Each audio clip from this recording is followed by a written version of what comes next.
Hello, bonsoir tout le monde et bienvenue sur Demos Crypto. Aujourd'hui on est le 21 du 2 à 21h11 et on est parti pour votre vidéo favorite, une analyse crypto de fin de soirée. Petit point qu'il faut que je vous rappelle, le trading de crypto-monnaie peut occasionner des pertes partielles ou majeures et mes conseils ne sont pas des conseils financiers. Ainsi mes analyses comme une excellente marque de voiture peuvent avoir des erreurs. Donc voilà pour ce point, passons à l'analyse. Donc hier je vous avais fait une vidéo en vous disant que on allait toucher donc le haut du range et que suite à ça on allait avoir une grosse bougie rouge. Comme je vous l'avais prédit, comme je vous avais prévenu, on a eu cette grosse bougie rouge. Bon, certains ont cru que j'avais tort et non, je n'ai pas eu tort parce que cette bougie rouge est bien présente. Maintenant il faudra faire attention parce que on a du coup retouché le bas du range en très peu de temps. Ici, on risque d'avoir une bougie verte pour demain, ou alors on risque d'avoir une cassure du bas du range et donc une continuation de la baisse. Ici, il y a peu de chances qu'on casse le bas du range en fait, parce que on a le canal ascendant qu'on suit depuis maintenant novembre. Ce canal ascendant, donc c'est cette zone bleue que vous voyez là, et donc c'est globalement c'est le Bitcoin qui suit, c'est un range un petit peu diagonal qui va vers une montée, et donc cette résistance ici présente, on l'a jamais cassée depuis qu'on est aux 100 000 $, on ne l'a pas encore cassé. Donc ici, ça veut dire que on a très peu de chances de venir casser cette ligne. Maintenant, si on vient à la casser, on risque d'avoir un gros signal de vente et donc on risque de vraiment descendre dans les bas-fonds. Ici, si on descend dans les bas-fonds, on a plusieurs supports qui seront là pour nous faire résister et rebondir. On aura les 93 447, les 92 546, les 92 126, les 91 239, 89 842 et encore bien plus bas. Maintenant, étant donné que là aujourd'hui on a fait une belle bougie rouge, on va avoir le week-end. Donc demain c'est samedi et après-demain ce sera dimanche. On risque d'avoir donc peu de volatilité sur le marché, on risque d'avoir des bougies très peu volatiles comme celle-ci en fait. Donc on va sûrement avoir deux petites bougies comme ceci. Et lundi à la reprise on a intérêt à péter à la hausse et à ne surtout pas casser donc le bas du range ici.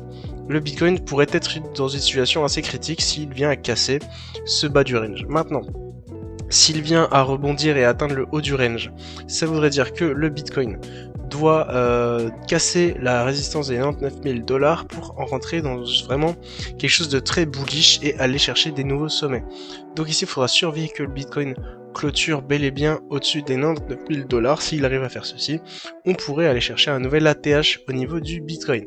Mais avant de continuer les analyses du graphique, on va faire un petit point sur l'actualité. Et il faut savoir qu'au niveau de l'actualité, on a Bybit, un exchange crypto qui s'est fait hack. Le hacker a pris le contrôle du cold wallet ETH spécifique que nous avons signalé et a transféré tous les ETH vers une adresse non identifiée. Donc globalement, ça pourrait être mauvais signe pour l'Ethereum ici. On risque d'avoir 1,5 milliard d'Ethereum qui va être vendu et donc on va perdre 1,5 milliard de dollars en capitalisation. Donc soyez assurés que tous les autres cold wallets sont sécurisés, ce qui veut dire que globalement il n'y a qu'ici que l'Ethereum qui sera touché par ce hack. Et le niveau de la plateforme Bybit, tout fonctionne normalement, tous les retraits fonctionnent normalement, etc. Le hack ne touche malheureusement qu'à l'Ethereum dans cette situation. Michael Saylor a récemment dit qu'un seul État-nation pourrait acquérir 20% de l'offre Bitcoin et je parie sur les États-Unis.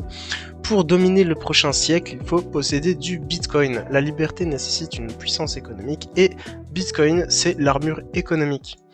Donc Michael Saylor lors de la conférence de la CAPAC. Ici, il faudra faire attention parce que Michael Saylor, je le rappelle, est quelqu'un de très puissant sur le marché. Et pour finir sur l'actualité, l'ETF Canary Funds Litecoin, donc un ETF sur le Litecoin vient d'être officiellement enregistré sur la plateforme DTC. Donc ici, c'est un signal plutôt bullish pour le Litecoin. C'est un altcoin ultra intéressant, vraiment n'hésitez pas à aller faire un tour sur cet altcoin. Voilà pour les crypto news. Ensuite, petit point sur le Bitcoin en 4 heures, et donc on voit un peu plus précisément ce qui s'est passé sur le Bitcoin en 4 heures. En fait, début journée, donc vers 8h du matin, on a fait une petite bougie verte. Ici, c'est surtout les altcoins qui ont push avec cette bougie verte. Suite à ça, on a été chercher donc le haut du range. On a eu la bougie d'après qui a tenté la cassure du top du range. Ici, cette cassure a échoué et on a donc rebondi sur les 99 533. On est parti à la baisse et depuis tout à l'heure, en fait, on est reparti à la baisse. Donc ici, ce qui se passe globalement, c'est que maintenant qu'on est dans le bas du range, on risque de rebondir et donc ici, ce serait une zone assez intéressante pour acheter du Bitcoin pour ceux qui sont intéressés. Maintenant, il faudra faire quand même attention parce que si on arrive à casser le bas du range et en plus de ça, à casser la ligne bleue que vous voyez ici qui est la support du canal ascendant, on risque d'avoir un Bitcoin très bearish, donc il faudra faire attention tout de même à ce que ces niveaux résistent bien si vous achetez du Bitcoin. D'ailleurs, je rappelle que à long terme, en monthly, on a un Bitcoin qui est ultra bullish puisqu'il nous a dessiné ce qu'on appelle une tasséance, et cette tasséance que vous voyez ici, il nous l'a dessiné de telle façon à ce que son objectif soit les 126 000 $. On n'a pas encore été chercher cet objectif, donc ce pattern nous propose un Bitcoin à 126 000 $ qu'il n'a toujours pas fait. Il y a donc de très fortes chances que le Bitcoin continue sa route jusqu'aux 126 $. Donc 126 000 $ qu'on n'a toujours pas atteint. En plus de ça, au niveau de la Bitcoin dominance, eh ben, comme vous le voyez, aujourd'hui, on n'a pas trop bougé. On est toujours autour des 91,27% et globalement, le Bitcoin est très dominant sur le marché. Ce qui veut dire que quand il gagne en pourcentage, tout le marché gagne. Quand il perd en pourcentage, tout le marché perd. Ici, c'est ce qui s'est passé. Le Bitcoin a perdu et tout le marché a perdu. Donc, suite à ça, on a toujours l'Ethereum qui est ultra intéressant, même si on a une news comme quoi 1,5 milliard d'Ethereum va être vendu, on a quand même ici une crypto ultra intéressante. Il faudra donc attendre quand même quelques jours avant que cette histoire de hack s'entasse, et une fois que cette histoire sera entassée, je pense qu'on pourrait avoir un Bitcoin qui va vraiment péter à la hausse. Ici, l'Ethereum est déjà bien parti, hein. Au niveau de la mèche daily, on voit qu'il est parti vers les 2842. Donc on a vraiment une puissance acheteuse très violente au niveau de l'Ethereum. Maintenant il faut faire attention puisque le cold wallet de Bybit s'est fait hacker, et donc on aura une petite bougie rouge aujourd'hui pour l'Ethereum, et c'est normal. Maintenant il faudra toujours faire quand même attention parce que c'est une crypto ultra intéressante. Et donc voilà, c'est tout pour moi. Je rappelle que vous pouvez trader tous ces cryptos sur BingX avec des frais réduits grâce à mon lien de parrainage dans la description. Vous avez aussi une alternative BitGet qui est beaucoup plus intéressante pour le trading, donc vraiment sautez sur l'occasion, lâchez votre meilleur like, abonnez-vous. C'était Demos Crypto, ciao ciao.